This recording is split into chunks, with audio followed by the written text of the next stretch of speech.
My name is Laine Twig. I'm from Tobacco Plains, Indian Band. I'm doing the Land Guardian program. Yes, I would recommend it if you're new to Guardian or looking to be a Guardian. The types of skills I've learned have been herbaceous density, shrub percentage, and then canopy cover and stuff like that. Colleen has been good. She's very, she likes to talk about a lot of stories and stuff, but I would say she's a fun nerd.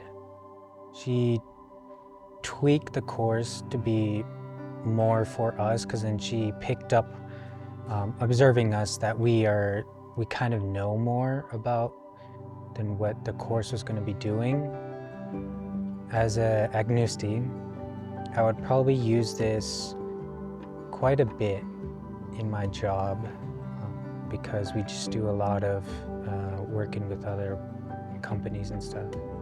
Just do it because you would get more out of it, and you would learn lots about being a guardian, and we need more guardians out there.